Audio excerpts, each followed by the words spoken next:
আসসালামু আলাইকুম। সকলকে শুভেচ্ছা জানাচ্ছি। আশা করি সবাই ভালো আছেন। 18তম নিবন্ধন পরীক্ষা খুবই নিকটে। নিবন্ধন পরীক্ষায় যারা অংশগ্রহণ করছেন লিখিত পরীক্ষায় তাদেরকে আবারও শুভেচ্ছা জানাচ্ছি। আজকের যে ভিডিওটা নিয়ে আসছি সেটা উদ্ভিদ বিজ্ঞান বিভাগের কলেজ পর্যায়ের জন্য। কলেজ পর্যায়ের তৃতীয় যে ইউনিটটা আছে সেই তৃতীয় ইউনিটে জীববৈচিত্র্য সংরক্ষণ একটা টপিকস আছে। সেই টপিকসের মধ্যে জীববৈচিত্র্য সংরক্ষণে আন্তর্জাতিক যে সংস্থাসমূহ আছে সেই সংস্থাসমূহের গঠন এবং কাজ নিয়ে আজকের এই ভিডিওটা। আশা করি ভিডিওতে মনোযোগ দিবেন। প্রথমে আমরা দেখাবো IUCN। IUCNটা হলো যে international union for conservation of nature. এটা একটা আন্তর্জাতিক সংস্থা যা প্রকৃতি সংরক্ষণ এবং প্রাকৃতিক সম্পদের টেকসই ব্যবহার নিয়ে কাজ করে। প্রকৃতি সংরক্ষণ এবং প্রাকৃতিক সম্পদের টেকসই ব্যবহার। IUCN এর মূল লক্ষ্য হলো প্রকৃতি সংরক্ষণ এবং প্রাকৃতিক সম্পদের ন্যায়সঙ্গত ও টেকসই ব্যবহার নিশ্চিত করতে বিশ্বজুড়ে সমাজকে প্রভাবিত করা, উৎসাহিত করা এবং সহায়তা করা। অর্থাৎ IUCN কি করে? প্রকৃতি সংরক্ষণে সমাজকে প্রভাবিত করে, উৎসাহিত করে এবং সহায়তা করে। তারপরে এবার দেখি আমরা IUCN এর প্রতিষ্ঠাকাল দেয়া আছে যে 5 অক্টোবর 1948 সালে এটা প্রতিষ্ঠিত হয়েছে এবং এটার সদর দপ্তর হলো গ্ল্যান্ড, সুইজারল্যান্ড। সদস্য দেশের সংখ্যা 170টি। দেশের 1400টিরও বেশি সরকারি এবং বেসরকারি সংস্থা এটাতে কাজ করছে এবং প্রায় 16,000 বিজ্ঞানী এবং বিশেষজ্ঞ স্বেচ্ছাসেবী এর বিভিন্ন কমিশনে কাজ করে। IUCN এর 7টা কমিশন আছে। 7টা কমিশনের মাধ্যমে সে মূলত কাজ করে থাকে। যেমন 7টা কমিশনের প্রথম যেটা commission on education and communication, এটাকে বলা হয় CEC। তারপর আছে commission on environmental, economic and social policy, CEESP। World commission on environmental law. তারপর আছে commission on ecosystem management, species survival commission বা SSC। World commission on protected areas, WCPA। এবং আছে ক্লাইমেট ক্রাইসিস কমিশন বা CC এবং C। 7টা কমিশনের মাধ্যমে মূলত ICC তার কার্যাবলী সম্পন্ন করে থাকে। IUCN এর কার্যাবলীর মধ্যে আছে বিভিন্ন সংরক্ষণমূলক কর্মকাণ্ড মনিটরিং করা এবং অন্যান্য প্রতিষ্ঠানের করণীয় দিক নির্দেশনা ও সংরক্ষণ সম্পর্কিত বিবিধ প্রকল্প প্রণয়ন। তারপর আছে WWF এবং UNEP এবং অন্যান্য সরকারি বেসরকারি প্রতিষ্ঠান সমূহকে কারিগরি সাহায্য প্রদান এবং যৌথ প্রকল্প প্রণয়ন। অর্থাৎ WWF এবং UNEP এর সাথে কারিগরি সাহায্য প্রদান করে এবং যৌথ প্রকল্প প্রণয়ন করে। জাতীয় পর্যায়ে বিভিন্ন সরকারি ও বেসরকারি প্রতিষ্ঠানসমূহের দৃষ্টি আকর্ষণ এবং কাজের উন্নয়ন সাধন করা হলো IUCN এর কাজ। এবার আমরা দেখব WWF। WWF পুনরূপ হলো world wild life fund for nature. বিশ্বের প্রাকৃতিক সম্পদ সংরক্ষণের একটি স্বেচ্ছাসেবী দাতব্য প্রতিষ্ঠান।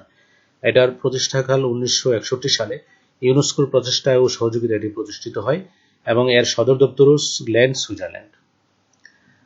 তারপরে আমরা এবার দেখব যে এটার লক্ষ্যটা কি। WWF এর লক্ষ্য হলো প্রকৃতিকে সংরক্ষণ করা, বিজ্ঞানকে কাজে লাগিয়ে জীবনের প্রয়োজনীয়তা মিটিয়ে একটি স্বাস্থ্যসম্পন্ন ইকোসিস্টেম প্রতিষ্ঠা করা। আমি আবারও বলছি যে প্রকৃতিকে সংরক্ষণ করা, বিজ্ঞানকে কাজে লাগিয়ে জীবনের প্রয়োজনীয়তা মিটিয়ে একটি স্বাস্থ্যসম্মত ইকোসিস্টেম প্রতিষ্ঠা করা। এবং এটার উদ্দেশ্য হলো প্রাকৃতিক সম্পদ যথা উদ্ভিদ, প্রাণী, মাটি, প্রাকৃতিক দৃশ্য, অণুজীব, পানি সম্পদ এবং অন্যান্য সম্পদ সংরক্ষণে করাই এটার উদ্দেশ্য। WWF এর 100টির অধিক দেশে প্রায় 3000 প্রকল্প নিয়ে কাজ করছে বর্তমানে। 100টির অধিক দেশে এবং 1995 সাল থেকে বিভিন্ন সংরক্ষণ প্রকল্পে প্রায় $1 বিলিয়ন বিনিয়োগ করেছে। অর্থাৎ 1995 সাল থেকে বিভিন্ন সংরক্ষণ প্রকল্পে $1 বিলিয়ন সে বিনিয়োগ করেছে।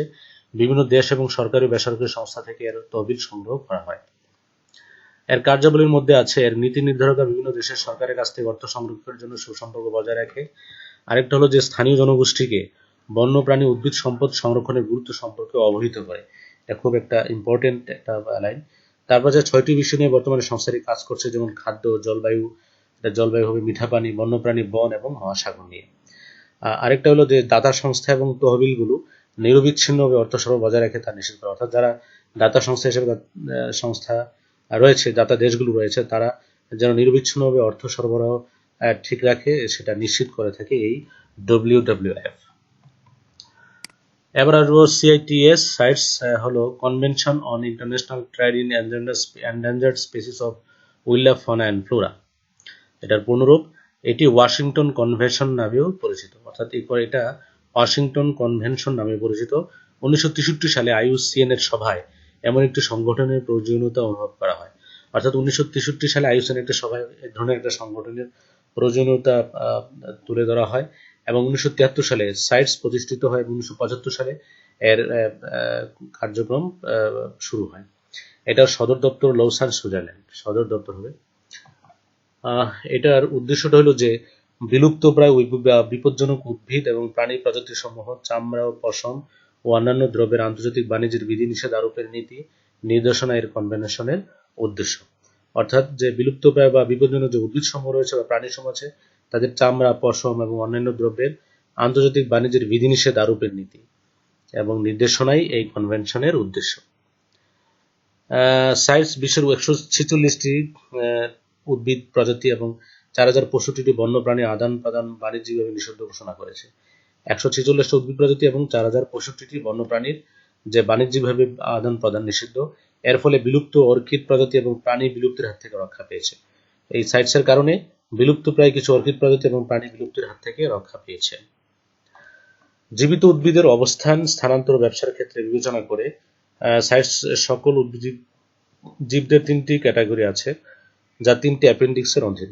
অর্থাৎ জীবিত জীব যা জীবিত আছে তাদের অবস্থান, স্থানান্তরণ, ব্যবসার ক্ষেত্রে 3টি ক্যাটাগরি করেছে সাইটস এবং যা 3টি অ্যাপেন্ডিক্সের অধীন। আমরা একটু অ্যাপেন্ডিক্সগুলো একটু দেখি। যেমন অ্যাপেন্ডিক্স 1-এ আছে অত্যন্ত বিপজ্জনক প্রজাতি। অ্যাপেন্ডিক্স 1-এ এদের ব্যবসা ও স্থানান্তর নিষিদ্ধ, যেমন লেমুর নামে একটা প্রাণী, সামুদ্রিক কচ্ছপ, নীল তিমি, এশিয়ার হাতি, গন্ডার, এগুলো বিপজ্জনক, এদের ব্যবসা এবং স্থানান্তর নিষিদ্ধ। অ্যাপেন্ডিক্স 2-তে আছে আর অ্যাপেন্ডিক্স 1-এর মতো বিপজ্জনক নয়, যেমন অর্কিড, ক্যাকটাস, ডলফিন, আফ্রিকান হাতি। তারপর সে অ্যাপেন্ডিক্স 3, যে সকল উদ্ভিদ ও প্রাণী এক দেশে দুর্লভ হলেও অন্য দেশে সাধারণভাবে জন্মায় তারা এর অন্তর্ভুক্ত। দুর্লভ চিহ্নিত দেশে আমদানিতে নিষেধ নেই, অর্থাৎ দুর্লভ চিহ্নিত দেশে যারা আমদানি করা যাবে। আর এই অ্যাপেন্ডিক্স 1টা হলো বিপজ্জনক, এটার স্থানান্তর নিষিদ্ধ, ব্যবসা নিষিদ্ধ। আর অ্যাপেন্ডিক্স 2টা অ্যাপেন্ডিক্সের মতো বিপজ্জনক নয়। তো এই ছিল 3টা সংস্থা, IUCN, WWF এবং সাইটস। এই 3টা প্রশ্ন হতে পারে বা টিকা হিসেবে আসতে পারে, আপনারা মনোযোগ সহকারে এগুলো করে নেবেন। তো আজকে ভিডিওটা এই পর্যন্তই। ভিডিও যদি আপনাদের ভালো লাগে আপনারা লাইক, কমেন্ট এবং শেয়ার করবেন। ধন্যবাদ।